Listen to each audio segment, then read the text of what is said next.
Welcome to Courtside, everyone, a discussion of the post-election litigation. A new administration will be inaugurated on January 20th. My focus now turns to ensuring a smooth, orderly, and seamless transition of power. This moment calls for healing and reconciliation. Let me translate all of that into lawyer speak. Loser! L-O-S-E-R. 5 letters, like Trump. You lost, and you're finally admitting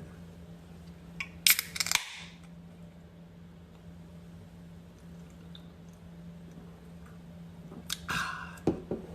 Dear viewers, at about 3 a.m. this morning, after the Capitol building had been stormed and blood spilled and life lost on that sacred ground, Vermont, that great state, cast their 3 electoral votes for Joe Biden, giving him 271 electoral votes.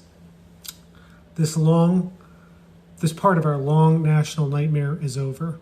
Donald Trump has lost, and he has finally admitted it. It's still in many ways a dark day, so it's certainly not Champagne Thursday. It's really just Vermont Beer Wednesday, or Thursday, whatever day it is. But it is the best of beers, and it's been saved for a special occasion like this.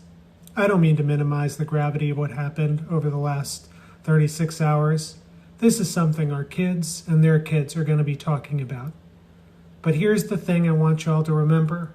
Despite a group of thugs that were trying to hijack our democracy, and a president who cheated at every turn, from trying to cheat with a foreign power to trying to cheat with the Georgia Secretary of State and others, from a guy who rushed the Supreme Court nominee through not because he cared about the court whatsoever, but because he wanted his justice to support him, to a guy who stoked and incited violence against our Capitol Police and the building itself, leading to bloodshed. Despite all of that, he lost. That he got close is really scary. If a handful of members in the House of Representatives were Republicans and not Democrats, everything would have been different. Your votes would have been invalidated. But for now, the system held. And in 13 days, Joseph Biden and Kamala Harris will become the next president and vice president of the United States. And even Donald Trump, loser Donald Trump, admits that. Here's the bad news. We still have 13 days. And that has created the most amazing velocity around the 25th Amendment and impeachment. Both now the Speaker of the House, Nancy Pelosi, and the Senate, new Majority Leader, Chuck Schumer, are calling for it. And my, how things change. Just 3 days ago, I called for the second impeachment of Mr. Trump based on the Georgia tapes, back when he was just trying to extort and steal an election by pressuring a state official, the good old quaint times, not when he was waging war on our institutions of democracy in a much more direct fashion. But when I wrote that piece in the New York Times and talked to you about it, I didn't think that in 2 weeks an impeachment process would finish, as you all know. I thought it'd take time. But yesterday's events really changed things. And it really started with the National Association of Manufacturers, a centrist business group, like the farthest things from the lefties, as I said before, that called for the invocation of the 25th Amendment yesterday. And so today you've seen a lot of velocity behind this. Why is that? There are 3 reasons why we're seeing so much talk right now about the 25th Amendment and impeachment. First, we have to stop Donald Trump from flexing presidential powers in the next 13 days. I mean, if you think about it, would we tolerate this kind of joker, anti-constitutional, thug-like CEO if it were like a company or something like that? Of course not. Even the guy running the local pizza parlor down the street, I don't want him to have these kinds of attitudes for 13 days or 13 minutes. Now you think about it, Donald Trump is the leader of the free world. Imagine what kind of harm he can do in the interim in these 13 days. He can give away state secrets, as he already did to the Russians in the Oval Office before. He can, use military force, nuclear force, who knows, in all sorts of ways. This is not a guy who's exactly stable. Or most poignantly, as I've mentioned before, he can use the pardon power to pardon all of those thugs from yesterday. After all, President Andrew Johnson did that after the Civil War, pardoning members of the Confederacy, giving them all amnesty. Trump could do the very same thing over the next 13 days. So that's reason one. Reason two, I think we need to set a precedent for the future. You know, I wrote a book about impeachment last year, and I argued that the Ukraine stuff and trying to cheat with a foreign power on your reelection campaign was like the quintessential ground for impeachment. And the end of the book, I said basically, if we don't impeach Donald Trump and convict him, it's going to embolden him. It's going to make him do worse and worse in the days to come.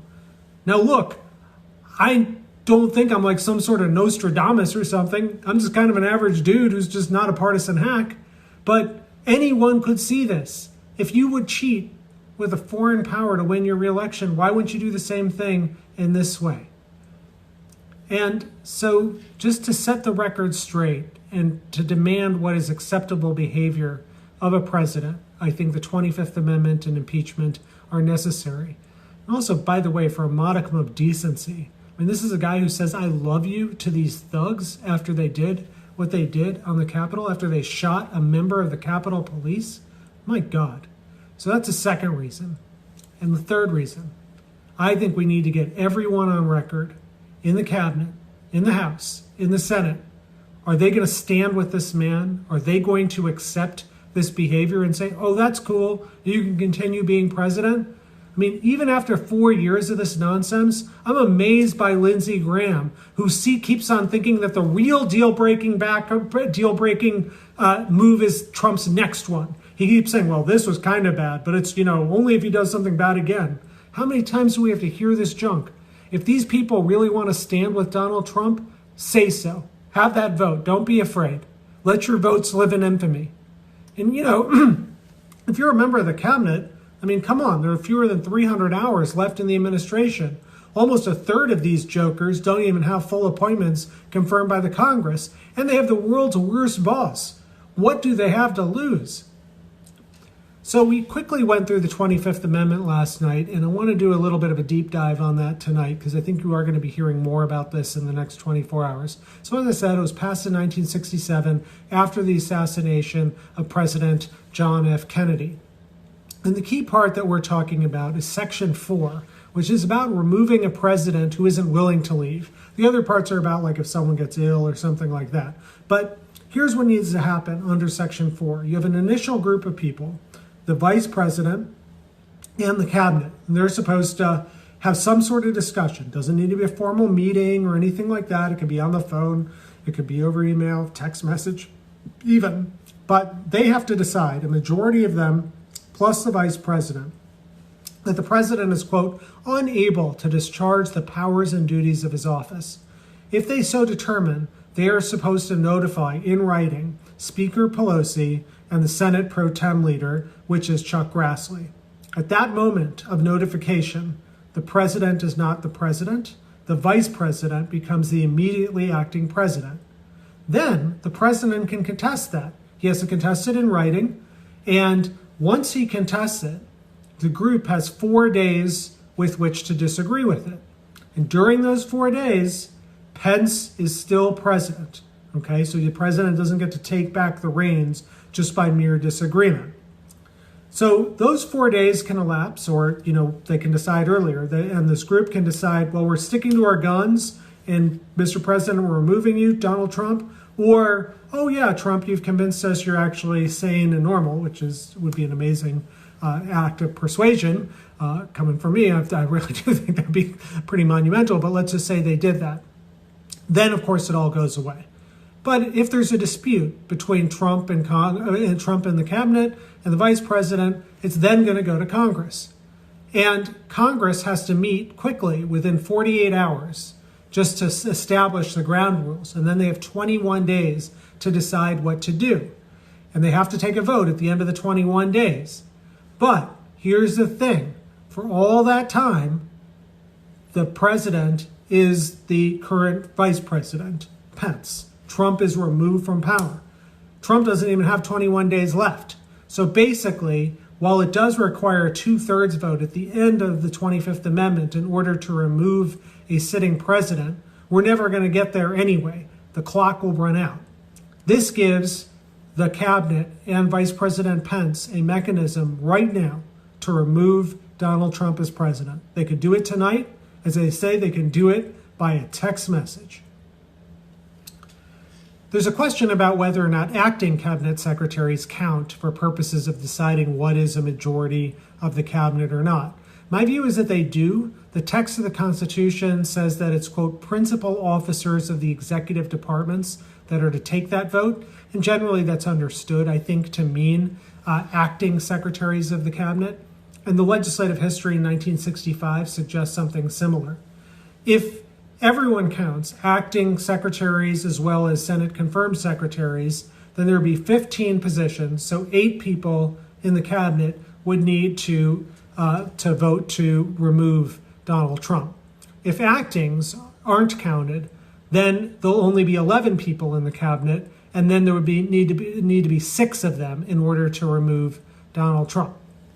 Now, obviously, Trump is scared about this possibility.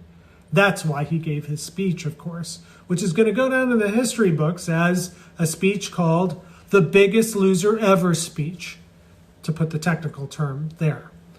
And maybe tonight's speech, duplicitous speech by Donald Trump, was enough to head off the 25th Amendment.